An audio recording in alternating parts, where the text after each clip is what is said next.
So this is the iPad Pro, but not as many of you may have seen it in Canoopsy or Ali Abdal's videos. No, this is the 9.7-inch iPad Pro from 2016. And from looking at it, this can kind of be seen. It has a home button, a single camera, and standard bezels. It also has full iPadOS support and can be found on eBay for under $300. So today, we're going to go take another look at it and see if it's worth picking up in 2020. First off, as usual, we have the specs. As I said before, this iPad Pro was released in 2016 with a dual-core Apple A9X processor, 2GB of RAM, which seems fairly small by today's standards, but we're going to be talking more about what this means in terms of performance later on in the video. There are also multiple storage options of 32, 128, and 256GB, so if you want to keep a lot of apps on here, then you can have the option to have plenty of space. I personally have the 32GB option. This is always fine for me. I don't have a massive amount of local files, and I don't keep all that many apps on my iPad, so it'd kind of be wasted space on me. However, if you really do need that space, then it's nice to know that you have the option.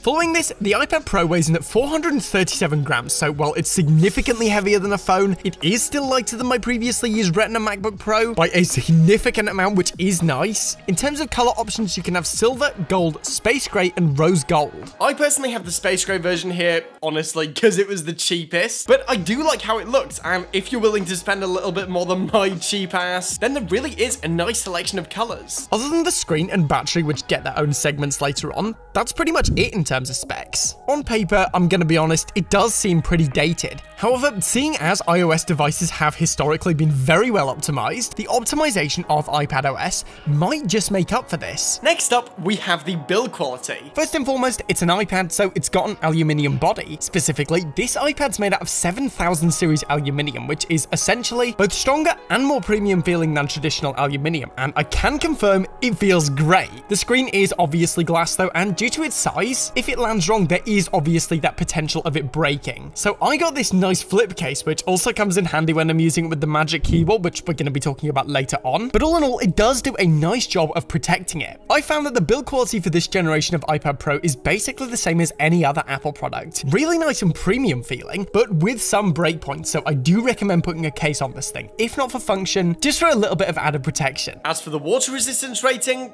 there isn't one. Because of this, seriously, keep your iPad away from water if you want it to last, because chances are, well, it will survive a couple of splashes. Nothing's guaranteed with this iPad. After this, we have the screen, which is a key component on the iPad line, but how is it on this older iPad? Let's take a look. As the name might suggest, this iPad Pro has a screen size of 9.7 inches, which is pretty small compared to some of the newer offerings. It's got a resolution of 1536 by 2048, and for such a small screen size, this looks pretty amazing. It also has a PPI of 264, a brightness of 511 nits, and while it could be brighter, I don't find myself struggling with the brightness, even in direct sunlight. This iPad Pro also features that famous Apple True Tone display, which, if you don't know what this means, it essentially means your colors look accurate no matter what lighting condition you're in. It kind of functions like auto white balance on cameras, and while I do turn it off for any color sensitive work that I might do on this thing, I love it simply for watching videos or playing games, as it makes colors look more realistic, and it's one of those features that's actually pretty hard to go back from. This iPad Pro also features that 120Hz touch sensing, which is of course now available on iPhone 2. However, I believe it's significantly more important here, and this is simply because it's often used as an art tablet. I've tested it myself with Adobe Draw and Fresco, two fantastic apps that I like a lot, and drawing on this thing feels crazy good. You get smooth, instant response, and it feels very accurate. Now, I'm not the best artist, however, I often do use this iPad to sketch out storyboards for these videos, and I found it to be incredibly useful. So I'm sure in the right hands, this iPad could make a fantastic art tablet. Overall, I personally think the screen is one of the highlights of this device. Not too big, not too small, and a hell of a lot of features, meaning that everything from watching videos to art is absolutely doable on this iPad. After this, we have the button placement, which in typical Apple fashion is well thought out, makes sense, and just feels natural. The iPad Pro 9.7 features separate volume up and down buttons, although they are of that generation where they are indented in, which I personally like less than the modern fully protruding ones. An isolated lock button on the top of the device, no mute switch unlike my previous iPad, which does kind of suck, but to be honest, it isn't all that useful on a device like this, and a physical home button. Because of this range of buttons, all the shortcuts like screenshots or bringing up Siri can be properly mapped without cluttering up tap the lock button. However, due to iPadOS, you can swipe up as you would with a notched iPhone or a 2018 or newer iPad Pro. And I love this because it means the home button has essentially become a Syrian screenshot button for me, and I don't have to constantly readjust when I go from my phone to my iPad. So this is a really nice software consideration that I thoroughly appreciate. Next up, we have the main biometrics method for unlocking this iPhone, the Touch ID. I don't particularly like using this as the size of the device kind of makes it awkward in my opinion. However, it's fast and it can add that level of security if you don't want people using your iPad without permission. Up next, we have accessory support. If you watched any of my other videos, then you may know about my budget smart keyboard, which is essentially just the folding case with the Apple Magic keyboard that I got free with my iMac. And so far in my usage, this has actually been a pretty good system. Granted, it does mean that I always have to carry around more stuff. However, the bonus of having a physical keyboard always outweighs the bonus weight in my opinion. And as it's again still lighter than my MacBook, this system works well for me. Connection is solid and nice software refinements like the keyboard disappearing automatically is a nice touch. This iPad Pro also has compatibility with the Magic Mouse and the first generation Apple Pencil, which honestly I am still yet to try. They are incredibly difficult to find at the right price in the UK, but I've heard that it works great. Obviously, there's also that headphone jack, which I personally think is a nice touch, especially as this is supposed to be a pro device. I don't know any working professionals who would mix on wireless headphones, so I personally think this is a really cool feature. Overall, I think accessory compatibility is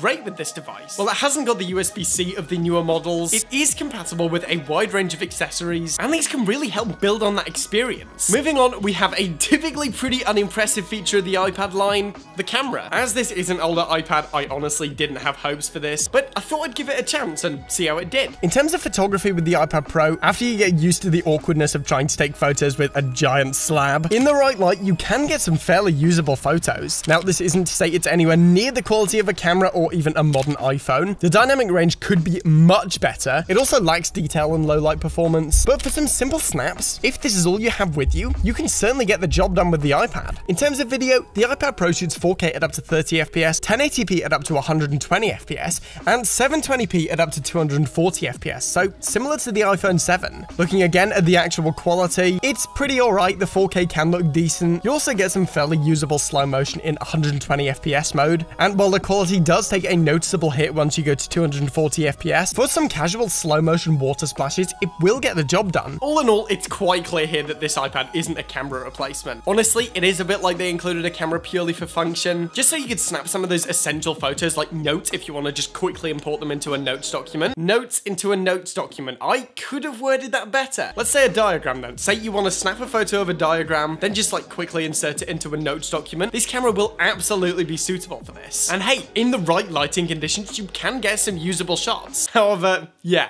definitely not a camera replacement. Okay, so now we're getting to the most important bit, the OS and app performance. As mentioned at the start, this iPad Pro runs the latest version of iPadOS, and it runs like an absolute charm on this iPad. I haven't tested the iPadOS 14 beta yet, but as it currently stands, everything from opening apps to split-screen multitasking works like a charm. In terms of app performance, well, that's been awesome too. As mentioned in the screen section earlier, creative apps like Adobe Draw and Fresco ran beautifully, and Lightroom and Photoshop also work nicely too. I did occasionally notice a little bit of lag when editing raw photos on the iPad, most likely due to that lack of RAM, but it wasn't unmanageable, and performance was certainly good enough for me coming from editing all my photos on an iMac. Games also run pretty well on this device too. In my time using this iPad, I've played several different games on this of varying intensity, and I haven't really had any problems. So if you want to play some games on this thing, it can definitely handle it. Next up, we have a pretty typically mediocre feature on mobile devices, the built-in speakers. However, with this iPad Pro, it's absolutely not the case. This iPad Pro features 4 speakers that create a really full, loud sound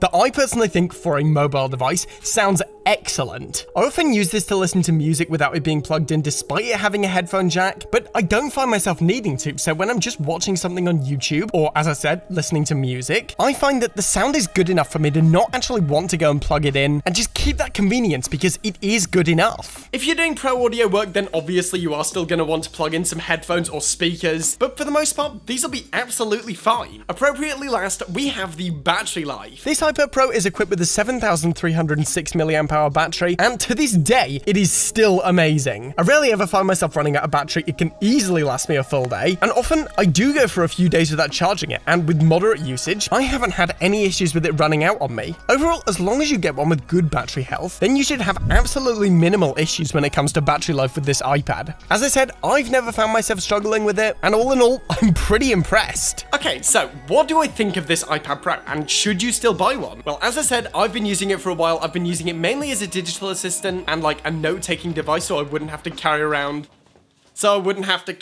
this 13-inch MacBook Pro anymore. And honestly, for that, it's brilliant. The combination with the Magic Keyboard has been wonderful for note-taking, and simply using it to intuitively check off notes and reminders when I'm filming is a really powerful tool. It's also been great for storyboarding and planning my shots, and I've found I've been able to be more divisive with the shots that I do get because I've had that freedom to be able to easily plan. It's also great for media consumption. Apart from specific gaming tasks, I pretty much exclusively consume media on this iPad now. And while I don't think it's as much of a laptop killer as some of the newer iPad Pros are, I do think it's an absolutely great value iPad. And yeah, often while I'm looking for an upgrade, I'm keeping hold of mine. So yeah, I personally really like this iPad, and if any of these uses sound good to you, then it is certainly worth checking out. So, have you tried an iPad Pro before? If so, feel free to let me know your experience with a comment. But as of now, as always, thank you for watching. Remember to like the video if you want to see more content like this, and smash that subscribe button. I'm done for now, and I will see you guys in the next one.